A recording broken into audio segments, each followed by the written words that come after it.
ทั้งฝนทั้งลมเป็นตาย่านโอ้ไข่เต็มท้อง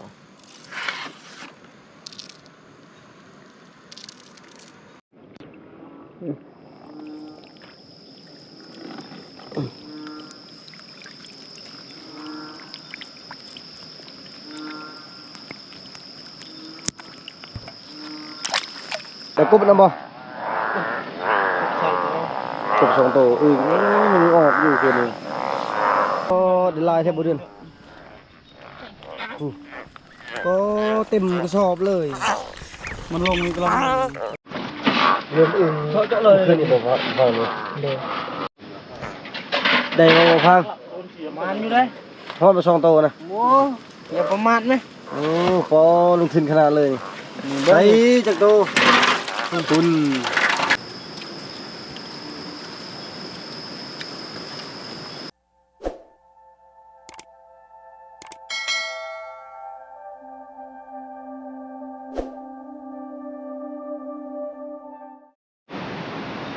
สบายดีพี่น้องสบายดีตอนแรงตอนนี้พอดี5 โมงกับ 7 นาทีสีพาบ่พางไซเบ็ดก็คือเฮาเน่งเสือกไว้นะอันนี้ก็คือตามลาปลาคังใหญ่ปลากุดคังใหญ่นะหรือว่าปลาครึ่งนั่นแหละเพราะน้ำปลาหลายๆกันนะคือน้ำฝนตกใหม่บางทีปลามาชิดุแน่นะมันหาอยู่หากินหาเหยื่อสิลองใช้อัดแถวปลาห่วยพุ่นแหละตัวนี้นำก็เต็มคักเลยแล้วก็คุ้นคักสิลองใช้เบิ่งตอนนี้ก็คือพาแจงจางปางและพาเปิดแหละพาลังพลบรรยากาศพาลังพล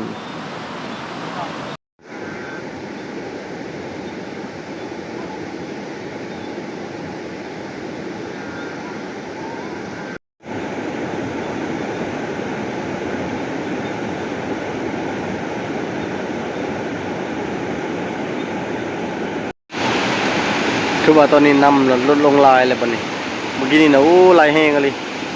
ตอนนี้คอยลงเป็นตะคักเลยได้ตึกเบ็ดปลาสูตรเบ็ดปลากดคังน้ำปลาไหลหลากน้ำแร่ของปีตองกอนนี่ตกบัวแหงซ้ำนี่ซ้ำไล่พอดีจะจดอันนี้โอ้ซ้ำกับฤดูฝนเลยคามกับบ่อยากได้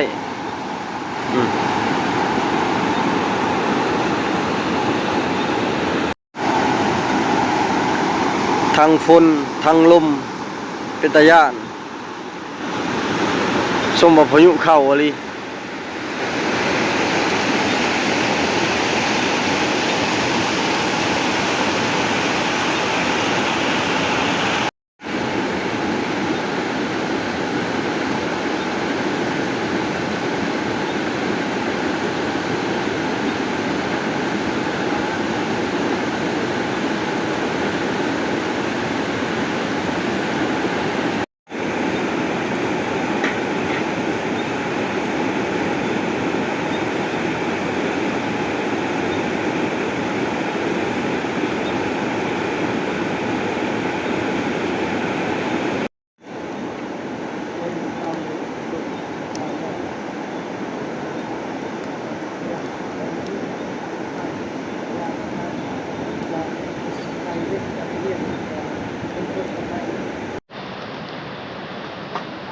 เตรียมเรียบร้อยเลยได้แต่ว่าฝนนี่ก็ฝนอยู่ค่ะก็ยังบ่เอิญคักตอนนี้เกียมเบ็ดเกียมเสือกเกียมทรายเกียมเครื่องคองหลายๆอย่างนั่นแหละแต่ว่าปลาเนี่ยบ่ขึ้นนะปลานี่เบิ่งคักเลยนี่คิดว่าปลาขึ้นว่าสิเอาปลาแล้วไปตามแต่บ่เห็น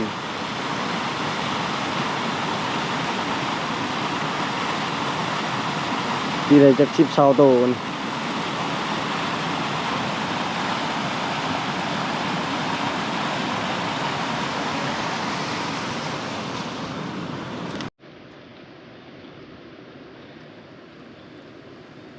มัดเบ็ดก่อนมัดแต่เพียกมันไว้สื่อ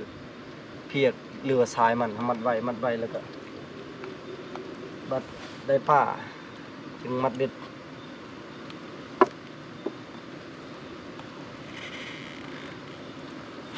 ตกบังแหงทั้งตกทั้งฝนทั้งลม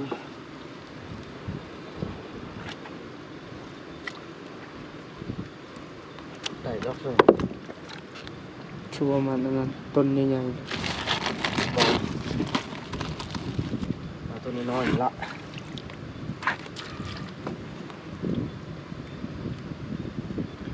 ลูกบุไปว่ามันค้างไหมวะ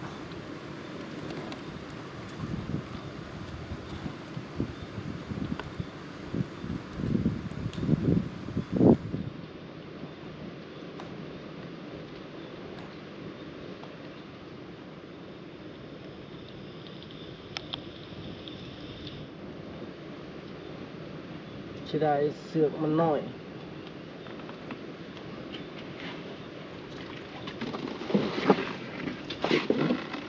แต่ถ่ายกับบุมีลืม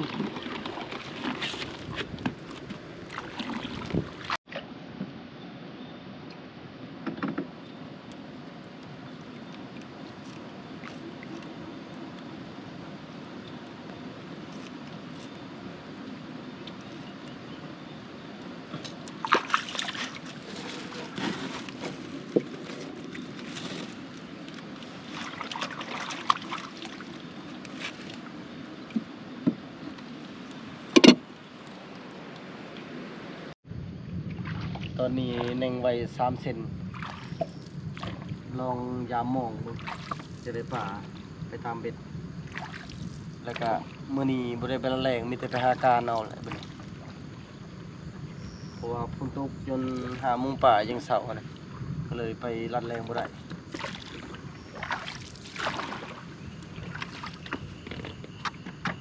ไปพุ่นมองนะโน่น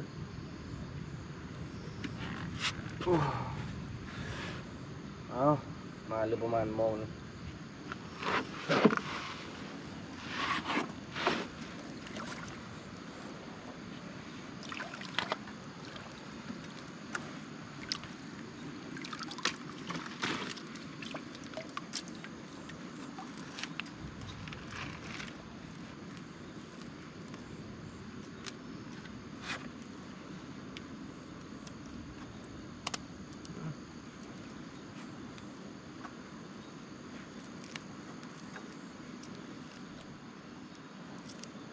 มึงนอนหรือเปล่ามึงเนี่ย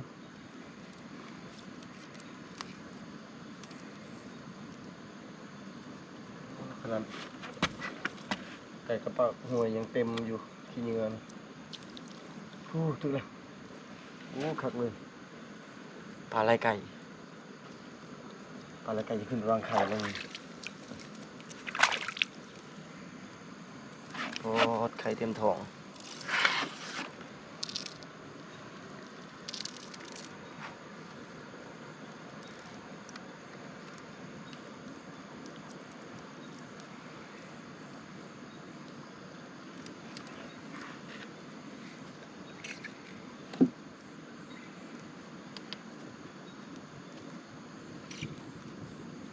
ธนาซื้อปลาโบก็บางอย่างเลยปลาโบ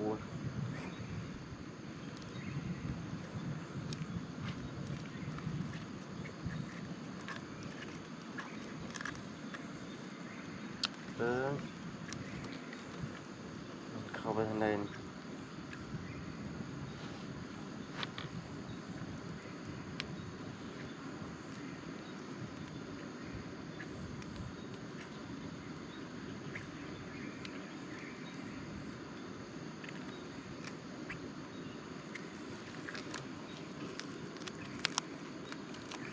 ตัวแรกแห่งมานว่าไข่นี่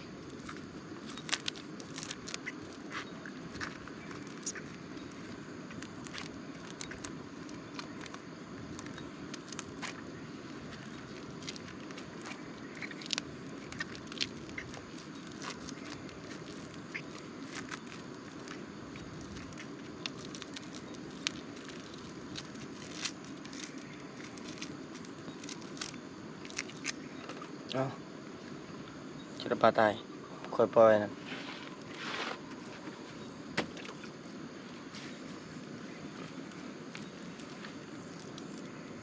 นัวเถอะนะยำ ย่ำมันพญาติกี่ เท่าไรเนาะ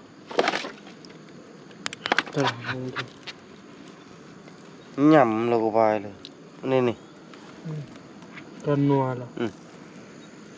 พี่เบิ่งหัวมันนะ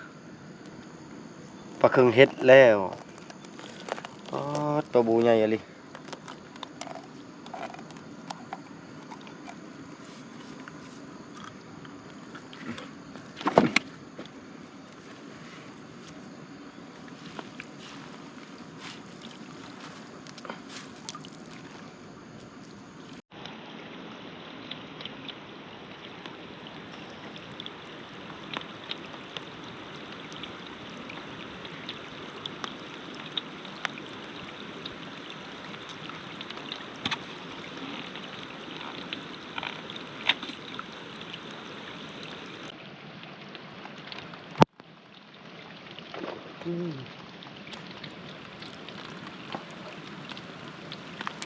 อีกแล้ว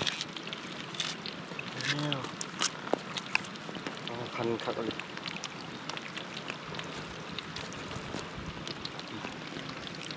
ผู้เครือก็เจ้ามาจริงๆเครือก็เจ้า ปปกนี่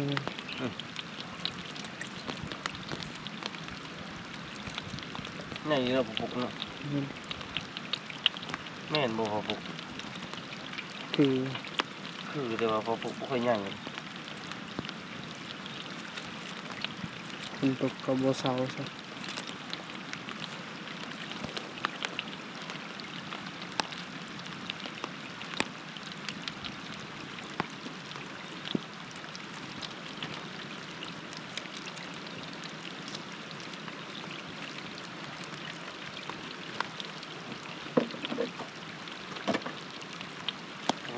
อยู่ห่างเบิ่งมองนะ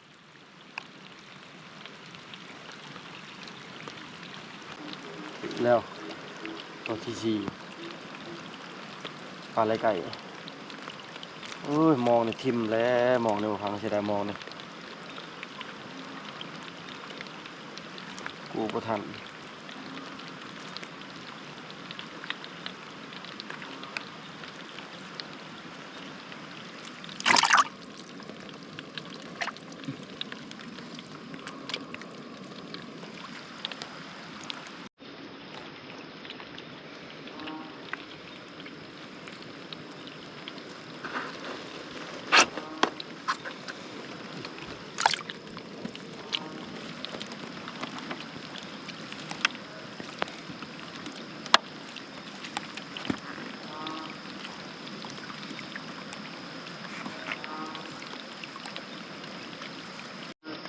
โอ้ปลาไหลไก่กำลังขึ้นนี่ดูเบิ่งนี่นี่ จะตก สองโอ้เสียดายมองในพังเลยโอ้ดินทมมาเลย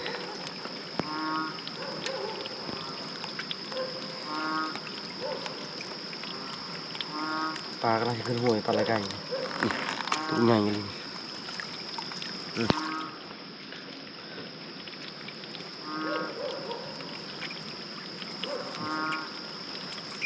ไข่เต็มท้องไข่ทุกไข่น่ะออกเลยดิบ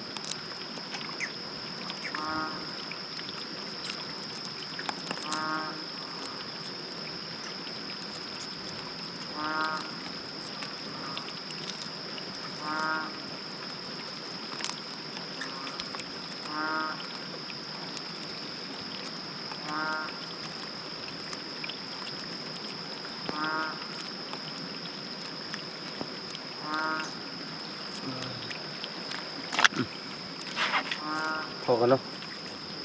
มันก็ได้ ดำบดก้อนพอดพุ่นเลย บ่ได้ดอกขอบคุณมันคลองมันเลย อ๋อติด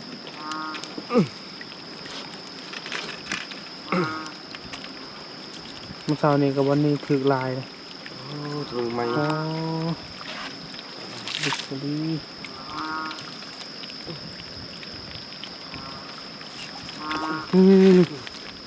โอ้ยกัน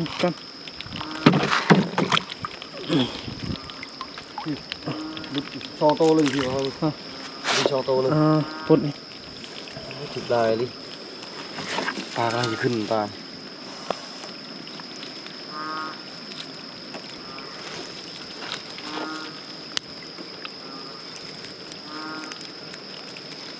โอ้ใครมันมาใช้มองกลางคืนนี่เนาะ นั่น ใช้สปิดเลยมือเช้านี่ มีมองสี่บ่นี่มอง มอง6 เซนมองบางมอง3มอง6 เซนข้างพื้นเพไปเลยมองโอ้ยมองลงถึงชื่อใหม่เบิดเลยมอง มีมองตัวนี้สองนางคักแล้วสายใหม่ มันจะได้ทำด่างเพราะดิปิด มืออื่นปากเป็นหวยแน่นอน มื่อนี่แหละคือน้องเพื่อนนี่ มือเต็มเลย นี่ ถืออีก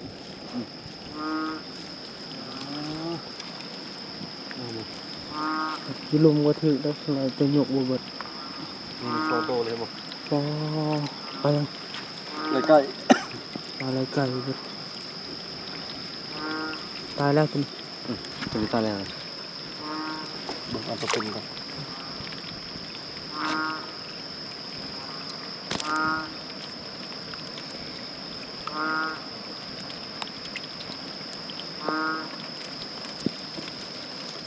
ชิได้ดิ2 ดางในปะเลยมองนี่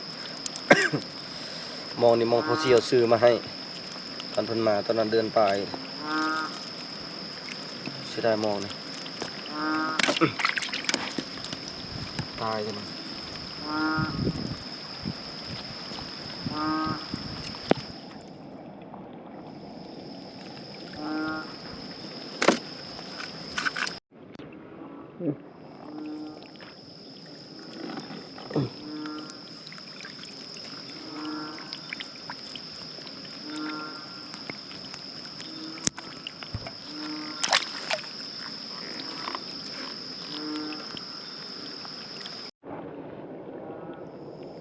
cứ nướng hả งูปลาอันตรับจ่าเหยียดเท้ากัดอะไรเนาะแข็งแรง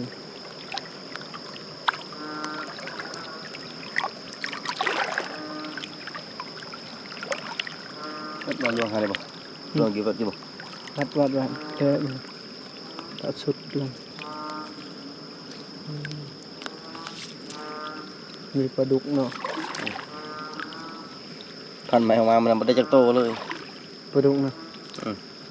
ไม่ได้พุ่งจักโตได้แต่กบหลอกหนัง ถึกมองในลายดิมากับเราเดี๋ยวแต่ปลาขึง กบลองมังแข็งคากสิ อืม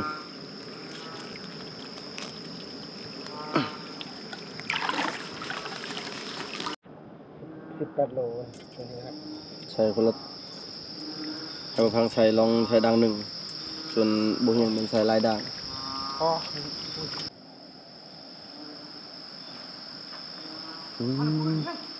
เกี่ยเลยเรียบร้อยกบเยอะเรียบร้อยได้งูเหลื่อมกบยมระชอนตะกับไม่เลยยมระชอนเลยฮับโบปะโกฮับโบปะโกเลยมั่มต้องโชว์แม่ประชานาบืด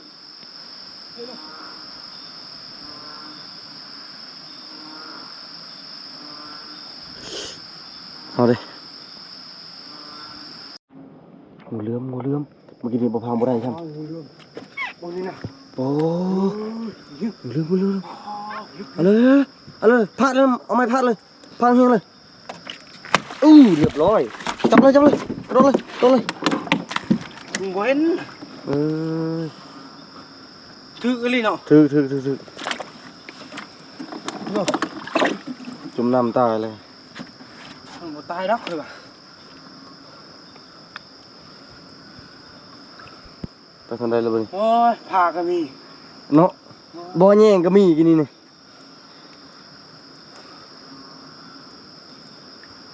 ไปทางใดเลยบ่นี่ มันตายรักเลยเนาะ จังว่าเลย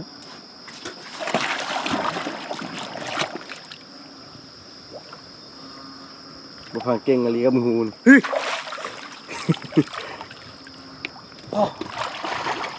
ใหญ่เลย แม่นบ่ นั่น แม่นแม่นแล้วแม่นบ่แม่นเหรอวะแม่น ทำไมได้ถึงยัง ตัวให้บ่ แม่น พัดเลยพัดแห้งเลยพัดให้หัวเลยเก็บตัวนี้ก็ขึ้นเอ้ย โอ้ จะรับเมาเลยนะตายแน่นอนนี่ถึงหัวขนาดนี้ บ่ถึงแล้ว ผ่าชามถืออะไรบ่ได้เลิกแนะนำนี่นะ หวาเลยโอ้ยจับยี่ก็ได้นะจับงูนะแล้วก็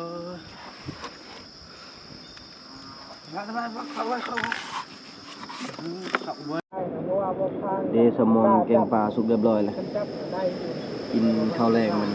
พากันใส่เบ็ดกับบ่พังแล้วเบ็ดน่ะบ่เฮียงใส่เบ็ดเพียงน่ะเก่า8ลังแล้วก็บ่พังห้อยไว้นั่นลังหนึงพอดีย่างขึ้นมาแล้วพองูเหลือมบ่พังตี3 บาทก็บ่ตายเมื่อกี้นี่ลองจอบเบิ่งปลาก็ยังบ่เห็นขึ้นอยู่แต่ว่าปลานี่ถึงมองแต่ไรมีแต่ปลาไหลไก่บ่ฮู้ว่ามันสิขึ้นจักโมง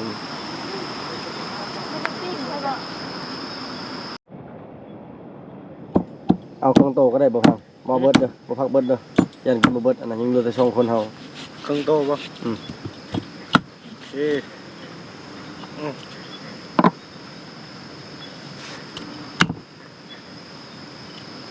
กินข้าวก็รอให้จังอำลำนะ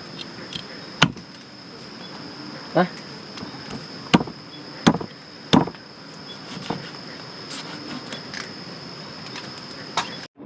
เมนูแรงหรือว่าเมนูดึกกินข้าวซองขามเป็นเมนูเที่ยงเป็นอาหารเที่ยงจะมากินรอบดึกมีต้มอึ่งแกงปลาปิ้งปลาปิ้งกระหอกขาดบ่ได้คือบ่พังมักในแจ้ว มาดูจานกัน มาเด้อพี่น้องมากินอึ่งนำกัน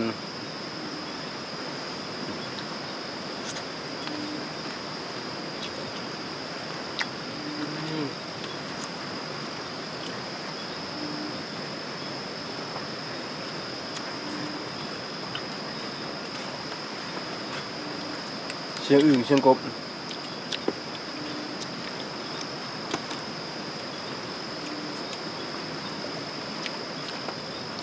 วัฒนธรรมนำหากายามมองแล้ว2 ด่างได้ปลา13 โตใช้เบ็ดแล้ว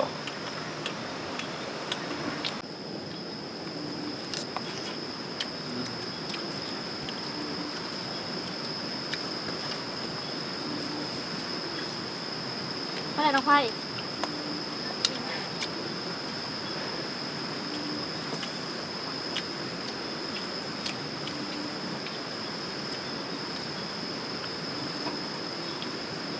คิดว่าแซลมอนกินข้าวอิ่มที่จริงแล้วเพิ่นท่าเบา จับเลยตัวยุ่ง ตรงขาไปเยอะ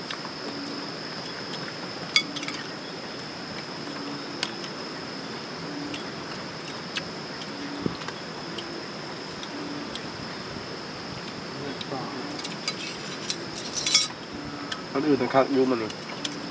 บ่คักอย่างหนึงบ่มีวันนอน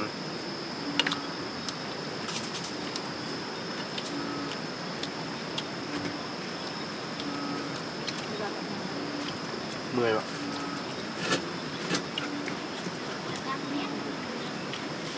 ตรังมือ แต่กบนำบ่ สองตัว กบ2 โตมันออกอยู่คืนนี้พอได้ต้มมื้ออื่นเช้าจะโดนมันปุ้ย เติร์เว จะโดนไปมันจะโดนไปตาจะโดนก็จะโดนไปนี่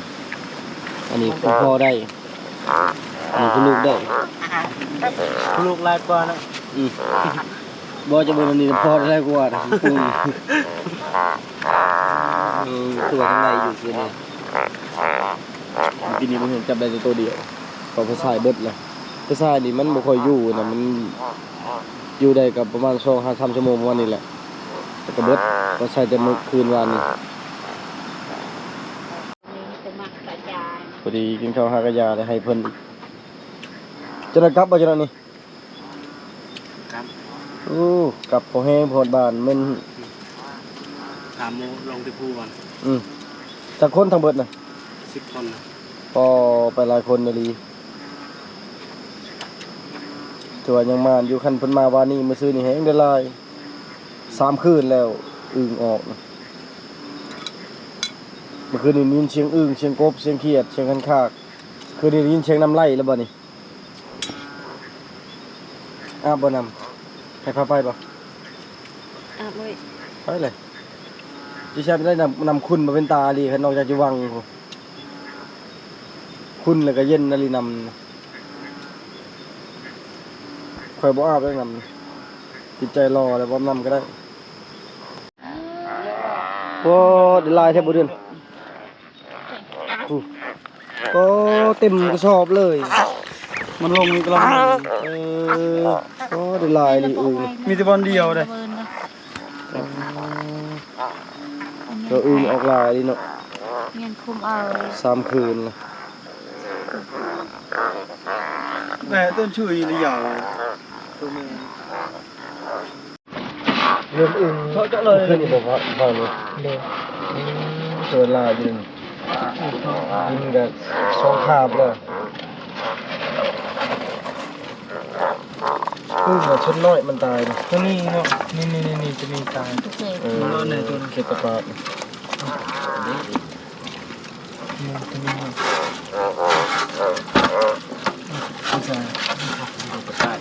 โอ้ฮะ นี่จังมีแต่อึ้งยางล้วน ว่ามันไม่อย่าตะลังโกบ ๆอยู่ของไทยอึ้งอ่างเลยเนาะมันบอก อีกงานอ่างเลย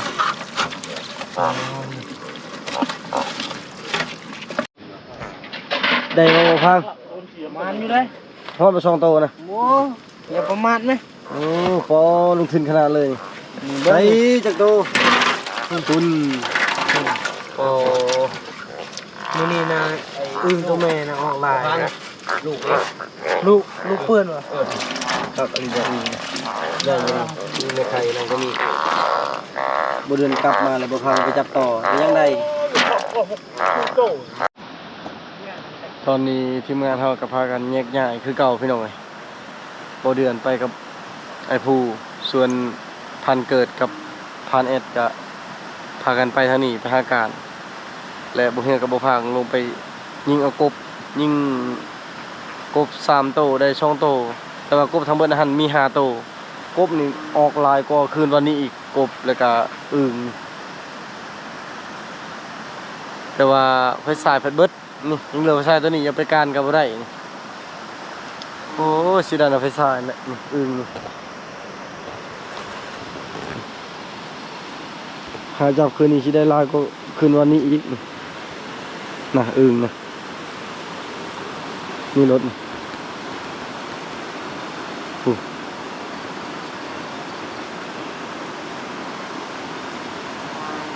นะแต่ว่าปลาในแป้กหรือปลาบ่เห็นจักโตเลยปลาบ่ขึ้นหรือว่ามันยังบ่ฮอดฤดูมันบ่เป็นทางที่น้ำนี่พอดีเอาแต่บ่เห็นปลาจักโต อึ้งก็ล้างเรียบร้อยเลยล้างมือล้างตีนเรียบร้อยเลยข้าลงไปจับกูยาแหละปล่อยปะเลยคันมีไฟฉายหาจับคืนนี้ก็สิได้อยู่ซ้ำเครื่องแยงไว้โอกาสหน้ามื้อหน้าอีกอึ้งนี่มันจะเป็นเดี๋ยวนี้เด้อพี่น้องเอ้ยมันจะออกปีหนึงบ่เกิน2 ครั้ง และอึ้งแดงอึ้งแดงนี่อึ้งยางหรือว่าอึ้งอ่างนี่มันจะค่อนข้างจะลบหนีได้ดีนี่ซีมันก็กลมกลืนกับใบไม้แห้งอัน2มานี่มันจะโปโลเฮ็ดแต่หัวนะนอกจากเวลามันหอกมันห้องแล้วมันสิพุ่งแบบว่าโตมันสิมีลมมันทางลมขึ้นมามันค่อนข้างจะอยู่ตามใบไม้แห้งมันจะเป็นแบบเป็นวังน้อยๆแบบนี้มักหอกแต่ เป็นสิ้นอึ่งแบบหนึ่งที่ว่ามันหลัก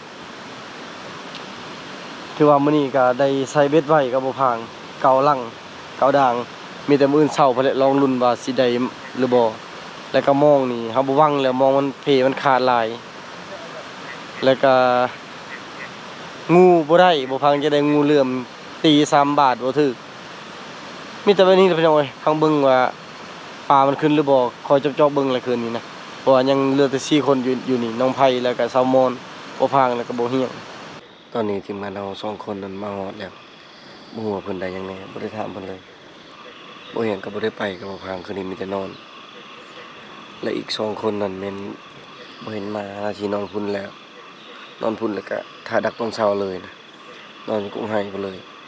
คือไอ้ภูกับบ่เดือนนั่นแหละมาแต่ไอ้เกิดกับไอ้แอดลงมาเมื่อคืนนี้นะเสียงกบนี่ยังอยู่กบนี่ลายลงมาเมื่อคืนนี้นะแต่ช่องโตลงมานี่ประมาณ5 ตัวนะและอึ่งกับบึดคืนวันนี้นะได้ฟังเสียง